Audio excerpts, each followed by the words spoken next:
Welcome back. This is Wisconsin Shoe Guy, and today we're going to do a general shoe knowledge video, and it's all about eyelets on derbies. And I've actually taken to calling derby shoes that have less than 5 eyelets, which is your common, right, as an eye shoe. And I think it's because it's, in my opinion, it's designed to draw the eye up the shoe and expose more vamp. Now this is a Heinrich Dinkelacker shoe, and this is a 3 eyelet, right, 1, 2, 3. And you can see that the angles here are drawing the eye up here, and you have more exposed eyelets. Now this can be plain toe. Probably most well-known version of that right now is the James Bond shoe from Crockett and Jones, which is out there, which is a 3 eyelet, although it is, I think, the Highbury.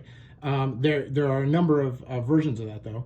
And this is an Armoury shoe, and this is designed by Yohei Fukuda, who I'm also partnering with right now to buy a pair of shoes. And that's part of the reason why I wanted to show these as well. So these are really cool, different kind of pebble grain, and have this really interesting methodology for constructing the apron.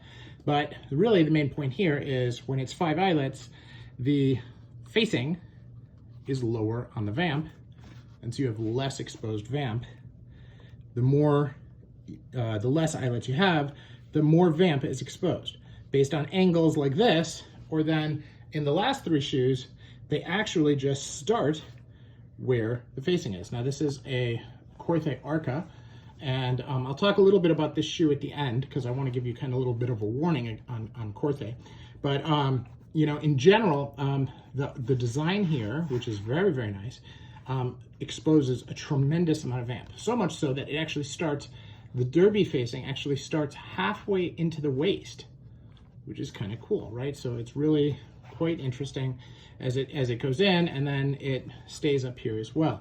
Now, and it's relatively vertical, where this shoe, which is a John Lobb drift, also starts kind of halfway through the waist, but it angles forward instead of up. So they decided they would have more material here. Now this is unlined, it's a little different, right? There's a very different look and formality between the two. And this is probably one of the most formal derbies you could have. This one happens to be in suede. This one over here is in smooth leather, but it's a very different design. Also, you know, you have a round toe versus a chisel toe on the Korthei.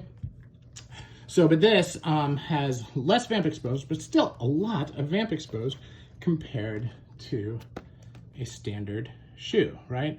So your standard derby versus this, it almost has 20, 30, 40% more vamp, which is exciting, but it does change the way the shoe feels. When I slip my foot into this shoe, I feel right here, it's starting to hug me. So the entire arch hugs my foot, much like a monk strap shoe. And the lacing is more or less for show, not necessarily for support, because the shoe is very, very well constructed and tight. Same with the Korthei, same with the last shoe that we're going to look at, which is a Norman Vilalta. And this is my newest shoe right now, although I have one that's very similar in design to this coming from Septième-Lagour. Now in the Norman Velta, this is a single eye, okay? So like one eye. And you know, they just do a tremendous job at exposing as much vamp as possible. But like the other two, my foot feels very secure as it drips into the shoe. You know, the heel is very tight, and it really feels like a slip-on. And again, these facings are more or less for show. So now that means that the fit has to be very precise. I've been very fortunate with all 3 of them that, you know, they all fit very nicely. So that is something to think about.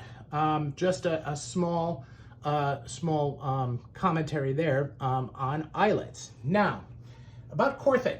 I bought these shoes in mid-May, and I wore them around the house a few times, and I actually wore them out to a business meeting for a whole day and traveled back on them on a plane.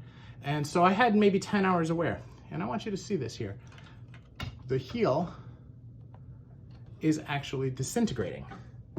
Now, I've had different cobblers look at pictures online, and a number of people, and folks are either saying that this is either a polyurethane heel and not rubber, or that this is dry rot in the shoe.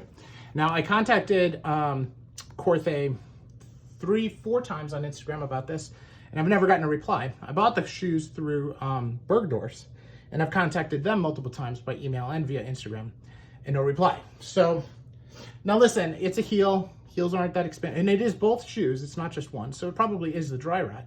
And so I'm gonna have to replace them, replace the heels. So $60, but you know, when you spend $1,700 on a pair of shoes, you shouldn't expect that type of a defect, and you certainly shouldn't expect absolutely no contact from Korthei. So I just wouldn't recommend doing business with Korthei. I can't put it any plainer like that. I will not buy a pair of their shoes again. So that is my conversation today on 1-eye shoes, 2-eye shoes, 3-eye shoes, and 5-eye shoes. Have a great day.